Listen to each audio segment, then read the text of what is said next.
dice, en el circuito de la figura, bien, empecemos dibujando el circuito. Tenemos una batería con una llave que está conectado a una bobina a través de una resistencia. En este caso, la FEM parece que es desconocida, FEM X. Esta resistencia también es desconocida y esta llave se llama S1. Después, de este otro lado, a través de otra resistencia, hay un voltímetro que va a medir alguna diferencia de potencial, ya vamos a leer el enunciado, y aquí adentro, a través de otra llave, hay un capacitor. ¿Está bien? Lo que sí, que para leer los datos voy a tener que buscar mis anteojos. Bien. Entonces, fíjense, la bobina tiene una inductancia de 2 milihenrios y el capacitor tiene una capacitancia de 100 microfaradios. Y dice el enunciado: en el circuito de la figura, las llaves S1 y S2 se encuentran abiertas. Para un tiempo t igual a 0, se cierra la llave S1 durante un tiempo igual a 10 tau, que quiere decir que ya se cargó completamente o la bobina ya estableció, si pasaron 10 taus, ya estableció la corriente, ¿sí? De forma tal que la energía almacenada en ese tiempo es de 1,44 por 10 a la menos 3 joules. En un tiempo posterior se abre la llave S1 y se cierra simultáneamente la llave S2 por un tiempo indefinido. Un voltímetro ideal conectado por medio de la resistencia de 10 kiloohm registra una lectura para un tiempo t igual a tau de 4,42 voltios. O sea, la lectura del voltímetro es 4,44 voltios para un tiempo tau. ¿Sí?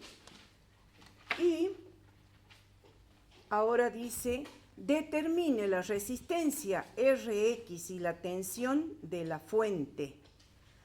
Determine la carga máxima que adquiere el capacitor y dibuje la corriente y la tensión para todo el proceso. La corriente en la bobina y la tensión en el capacitor. Hablaba de una energía, había un dato de energía. Sí, ¿no? La energía, perdón, no les anoté.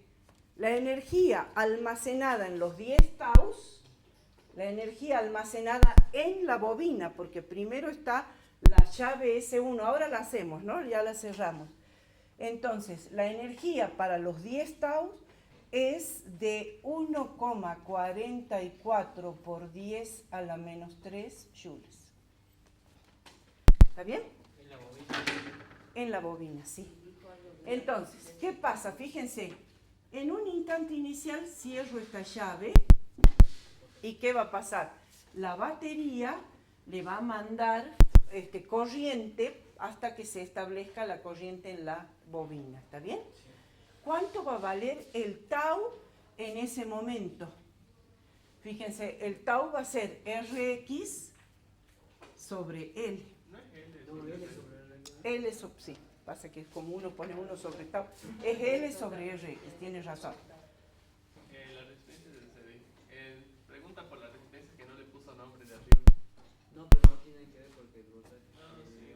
Esa resistencia, justamente, esta resistencia le llaman R1 y vale, creo que decían 50 kilos, 10 kilos ohmios.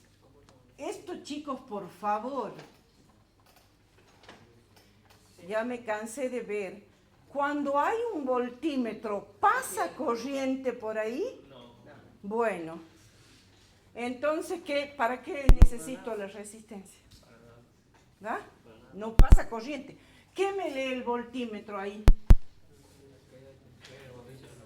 la caída de tensión en la bobina. O sea que yo de entrada conozco que BL para un tau es 4,44. ¿Sí? Y como BL a su vez vale L por la derivada de I con respecto al tiempo, para un tau puedo calcular la corriente, para un tau. O sea que de acá voy a decir que la derivada de I, que después se va a hacer corriente, es igual a BL sobre L por diferencial de T. Integrando ambos, obtengo la corriente.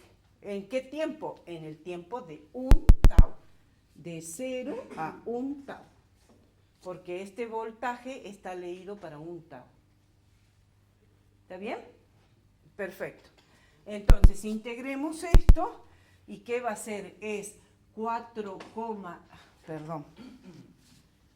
pongamos así. La corriente para un tiempo tau va a ser igual a 4,44 voltios sobre la inductancia, que es 2 por 10 a la menos 3 henrios, multiplicado por ese tau que no conocemos.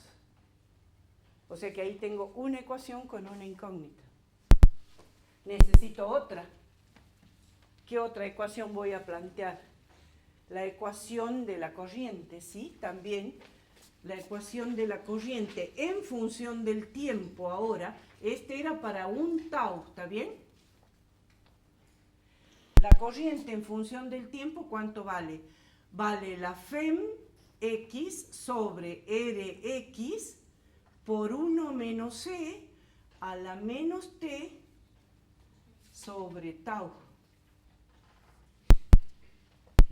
Donde el tau, ¿cuánto vale? Vale L sobre Rx. Así podríamos poner acá, ¿no? Porque el L es conocido.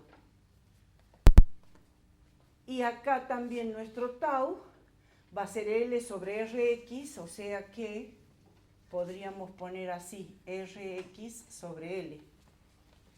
¿Se entiende? ¿O prefieren que quede el tau? Sí. ¿Cómo? Ahí serían las L. Sí, acá sí se simplifica esto con esto. Y te queda los 4, pero lo que pasa que la idea es encontrar la corriente para esos 10 tau, ¿no? No, para un tau, perdón. La corriente para un tau. ¿Se entiende lo que estoy haciendo? Pero acá tengo dos incógnitas otra vez.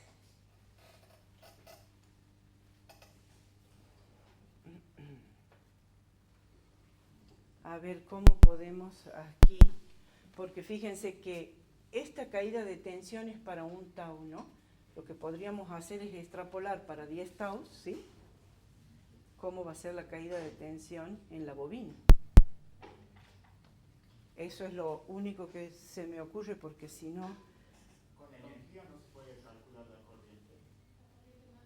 Ah, tienes razón, sí, con la energía. Entonces, no planteemos esta ecuación, la planteamos después. La corriente máxima puedo calcular, sí, tienes razón. Recuerden que la energía, pero la energía era para cuando ya estaba mucho tiempo, ¿o era para un tau también? Para los 10 tau. Para los 10 tau, bien. La energía era L por I cuadrado sobre 2. Sí, tienen razón. Entonces de acá voy a sacar que I máxima, o sea la mayor corriente, que va a ser, bueno, ya la borré a la ecuación, pero ya lo vamos a volver a poner. La corriente máxima va a ser la raíz cuadrada de 2 veces la energía, de 2 veces U, sobre L. O sea que esto es 2 por 1,4 por 10 a la menos 3 joules, la raíz, dividido 2 por 10 a la menos 3. O sea que este se va a simplificar con este y este se va a simplificar con este. O sea que les queda la raíz de 1,44. No sé cuánto les da eso. 1,2. Sí. Bien. 1,2 amperes. Bien, entonces ahora, volviendo a la ecuación de corriente en función del tiempo, fíjense, la FEM sobre Rx va a ser este 1,2 por 1 menos E a la menos T sobre el tau. Este valor lo conocemos, es 1,2 porque es el valor máximo. ¿Se entiende? Entonces, lo que podríamos hacer es decir, al cabo de 10 taus, la corriente en función del tiempo es la máxima. ¿Se entiende? Y esto va a ser igual para aplicar, para sacar cuánto es el valor del tau y de ahí despejar el Rx, ¿sí? ¿Se entiende? Esto es igual a 1 menos E a la menos T sobre tau. Como esto va a ser 1, ¿se entiende? 1 va a ser igual a 1 menos E. Se me va a hacer 0 ahí. No, es lógico, porque lo que quiero hacer es aplicar logaritmos, ¿se entiende? Para sacar el tau, pero no, ahí se me va a hacer 0, no me sirve esta ecuación. No me sirve esa ecuación. Ay, que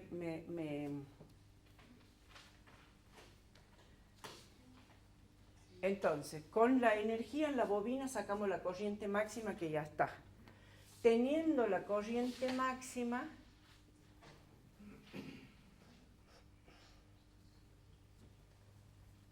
por Kirchhoff, podría decir, o sea, la corriente máxima está. Esta es la corriente en función del tiempo y yo tendría que aplicar Kirchhoff, a ver, vamos a ver, no sé realmente, bien complicado el problema.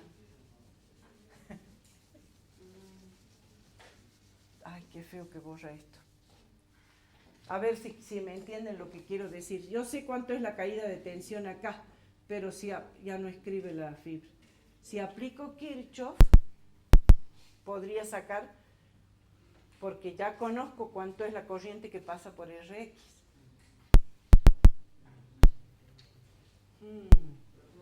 Pero son dos incógnitas en la misma ecuación. Sí. La corriente para un tau es lo que mide el voltímetro, que es BL. Y BL es L por la derivada de I con respecto al tiempo.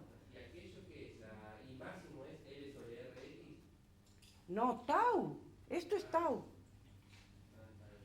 ¿Sí? Ese es tau. El tiempo para que alcance la corriente el 63%, ¿sí? Entonces, sí. Haciendo la ecuación con un tiempo igual a tau. La ecuación de la corriente para un tiempo igual a tau. Y bueno, la I para... no escribe. La I para un tau es la FEM X sobre Rx por 1 menos E a la menos 1. Profe, y tenemos ahí arriba lo que sería la I para el tau. Claro, esta es la ecuación de la I para el tau, sí. Es verdad. Y esto a su vez es igual a 4,44 voltios sobre Rx. ¿Está bien? De acuerdo a esto. Entonces de acá vamos a sacar la FEM, porque esto se simplifica con esto, y entonces decimos, la FEM X va a ser igual a 4,44 voltios dividido 1 menos 1 sobre E, que es el 63%, 0,63. Sí. Ay, muchas gracias. Muchas gracias. Entonces, ahora sí creo que podemos sacar, porque como esto es 0,63, entonces esto queda 4,44 voltios dividido 0,63. 7,0. entonces les da una fuente de 7,02 voltios. Esa es la FEM-X, 7,02 voltios. Pero fíjense que ya conociendo la FEM-X podemos aplicar Kirchhoff, como les decía acá, ¿no?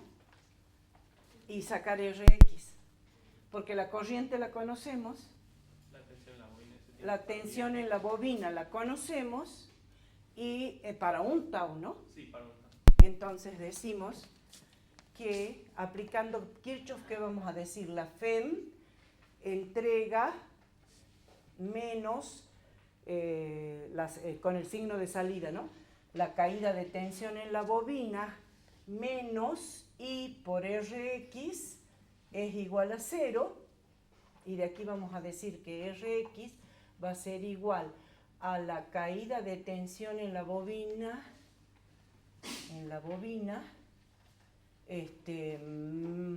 más, no, o menos la FEM. No, sí, está bien, la FEM menos la caída de tensión en la bobina, pongamos hacia al revés, pasé primero esto, la FEM menos la caída de tensión en la bobina dividido la corriente. Y esto es entonces 7,02 voltios menos 4,44 voltios dividido la corriente que para un tau habíamos sacado. No hemos sacado cuánto es la corriente para un tau, ¿no? El 63% de la máxima es 0,63 por 1,2 amperes. Y con eso van a sacar el RX. ¿Sí? Sí tengo todavía. Sí, es verdad. Que no tiene nada que ver con nosotros.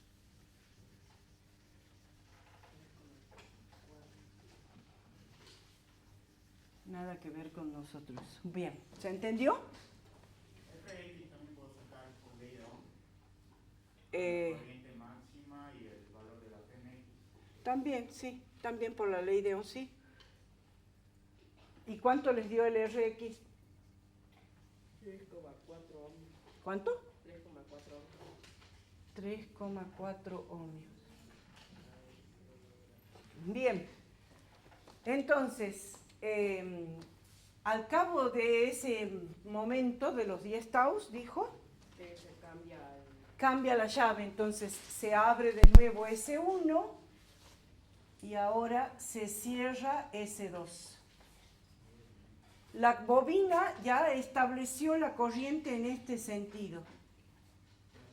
Ya está establecido en este sentido, entonces las cargas van a venir y se van a ir acumulando en el capacitor. Fíjense que acá no hay ninguna resistencia, entonces ¿qué circuito se transforma? En un circuito oscilante, exactamente. Como en el TP no tenemos circuito oscilante, entonces no se nos puede tomar la parte práctica circuitos oscilantes, ¿no? Pero lo hemos visto, los circuitos oscilantes. En teoría sí, pero en los TP no. No sé, la verdad que no sé. Por las dudas lo veamos, ¿sí? ¿Qué sucede entonces en este caso? La corriente sigue siendo la misma. ¿Y qué sigue siendo la misma? La energía ahora en el capacitor va a tener el mismo valor, 1,44 por 10 a la menos 3 joules. Y entonces, ¿qué decimos?